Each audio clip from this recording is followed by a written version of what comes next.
It's 4:30 on WKYT this morning. Lexington police on the lookout for two robbery suspects they say stabbed a woman in the neck overnight.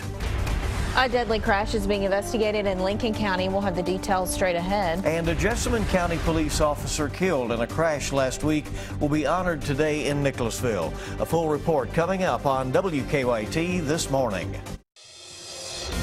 Tracking, alerting, protecting. This is WKYT This Morning.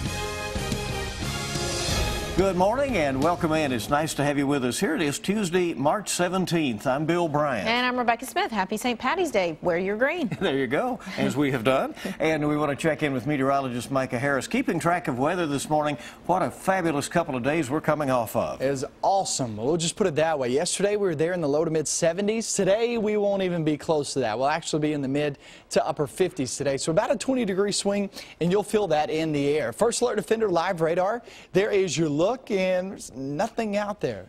Good news, no fog either. So we're starting off there in the upper 50s. We'll actually finish off in the mid-50s as the front starts to make its way through today. It's moisture starved, which means you're not going to get a lot of rain with this, but there could be that possibility at a stray shower. Now, I'll take you into your forecast past this because it actually does get colder than that. I'll show you that coming up.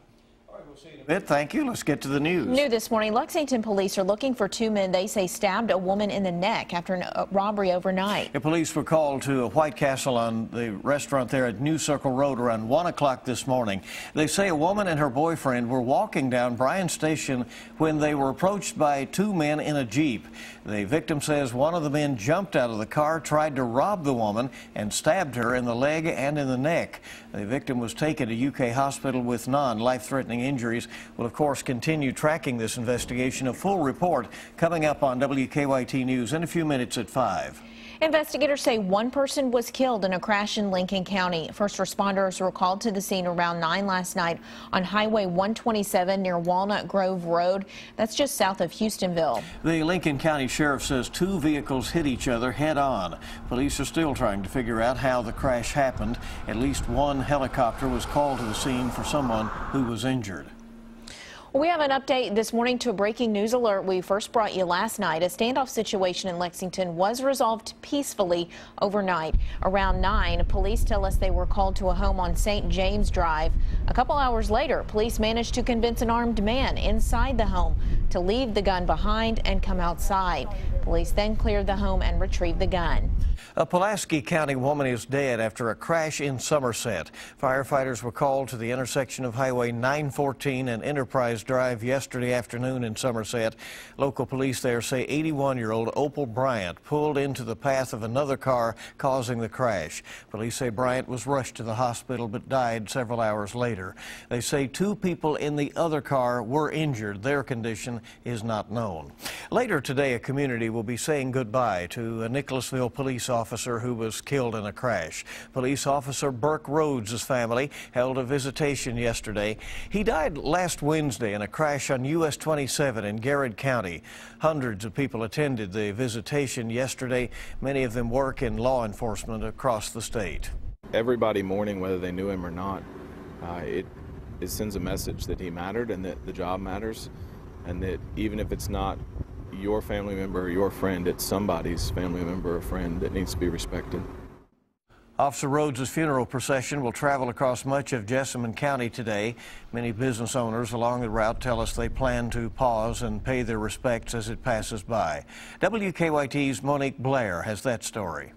A chilling, sobering moment. That's how Christina Carpenter describes the scene as Officer Burke Rhodes' body was driven past Carpenter's Dish Barn last week, hours after he was the victim of a fatal car crash. Since then, several Nicholasville businesses have found ways to show their appreciation for the fallen officer. And everybody kind of knows everybody here, and we just wanted to pay our respects to him and his family and Nicholasville Police Department. Officer Rhodes' final procession will start at the Southland Christian Church, turning right onto Brannan Road. Cars will then turn right onto US 27 and drive to Main Street, where they'll pass the Nicholasville Police Department. It's going to be hard. It's going to be hard for everybody, all the cops, All of them lost somebody. The procession will then merge back onto 27 until it reaches Camp Nelson National Cemetery. Now, during tomorrow's procession, traffic headed outbound on Nicholasville Road here in Fayette County will be diverted on Man-O-War Boulevard westbound towards Harrodsburg Road or on Man-O-War Boulevard eastbound towards Tate's Creek. Traffic is expected to be heavy tomorrow during Officer Rhodes' procession, but for those who knew him and those who simply respect him, they hope everyone in the area can stop and take a few moments and not worry about the traffic. I would hope to kind of see everything stop for a minute, because I think that's what he deserves, is for the world to just stop as his body's coming through. In Nicholasville, Monique Blair, WKYT. And the funeral for Officer Rhodes will begin at noon at Southland Christian Church. The procession is expected to last about 45 minutes from 1:30 until about 2:15.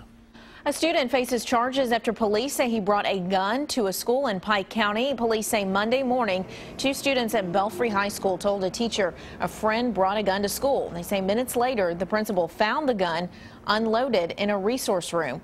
Police say the student claimed he brought the gun to school with the intention of selling it. He's now at the Breathitt County Juvenile Detention Center.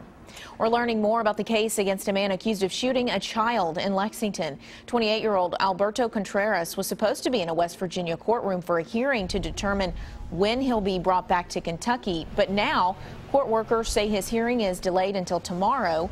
Contreras was arrested in West Virginia last Thursday. He's wanted in Lexington for a shooting earlier this month.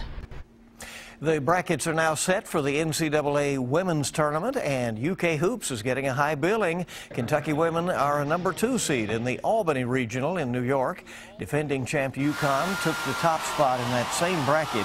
UK Hoops will be playing Tennessee State Friday afternoon at 2:30, a game that will be on ESPN2. It is spring break for the University of Kentucky students, but instead of heading to the beach, many of them want to see the Cats make a run at history. Dozens of students lined up for a chance to score some tickets to the UK men's NCAA tournament game. WKYT's Jordan Valines was at Memorial Coliseum as some of those students got their lucky tickets at the student lottery.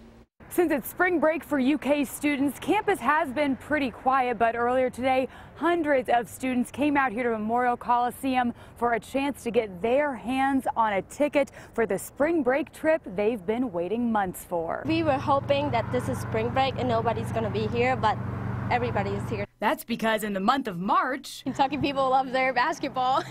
basketball doesn't take a vacation. People are just kind of rolling in right now. In the Big Blue Nation. At least like a couple hundred. On Monday, students packed into Memorial Coliseum for the UK ticket lottery. We pay a lot of money for tuition, but for the chance to get a cheap ticket to go to see Kentucky, that's a big deal. Each of them hoping to get their hands on one of the 100 student tickets still available. This is the last chance for us to do it, and we can say that we went to one of the games when we were the undefeated season, hopefully. Many students said even though tickets are now being sold at top dollar, the experience of watching their Wildcats up close in person is priceless. Makes me feel very lucky. I mean, I'm not going to sell my tickets, that's for sure, possibly 40, I want to be able to, live in the experience. The tickets given away at Monday's lottery will only be allowed to be used at Thursday's game. In Lexington, Jordan Valines, WKYT. Thanks, Jordan. If you're not a student and you want to get tickets, be prepared to pay a lot of money if you're wanting to see the Cats play in Louisville Thursday. We checked online at the NCAA's ticket exchange site. Tickets for Thursday night's game at the Yum Center were selling for anywhere between $100 and $300 a seat. If you look for tickets elsewhere on the internet, experts say be careful. It can be greatly disappointing to be all geared up to go and find out that the tickets you have purchased are fake, or to not get any at all if you've purchased them from a fraudulent source. The NCAA is encouraging fans to buy tickets directly from either its website or from the host school's ticket office. Well, thousands of fans, of course, heading over to Louisville to cheer on the Cats in the NCAA tournament, but flooding near the Yum Center could make getting around there a challenge. Flooding has shut down River Road between 3rd and 8th Streets, and that's close to Yum Center. Outdoor parking lots in those areas are now closed. The first level of the Muhammad Ali Center's parking garage is flooded out as well. With the high water, managers have also had to try to figure out where team buses will go. Well, the snow must go on. The show. Not the snow, No, we're done with that, right? Okay, the show, it must go on. The Yum Center crews installed the special NCAA flooring on Sunday. They're also building courtside seats with internet access for the media. The NCAA will be at the arena today. They'll be taking a look at everything, make sure it's ready to go for Thursday. All right. Not the snow, Bill. No more snow. That's right, exactly. I had about 5 people yell when I saw it in for an age there. Okay, it's 4:40, 20 before 5 on WKYT this morning. We're so glad you're up and at it with us. St. Patrick's Day. You won't need any luck of the Irish to perfect the sweet recipe coming up in today's Mom's Everyday Minute. And we have temperatures outside in the mid to upper 50s, even a 60-degree reading down south. Now, here's the deal. A front starts to make its way through the region. That'll drop our temperatures, but how far? I'll show you that forecast coming up.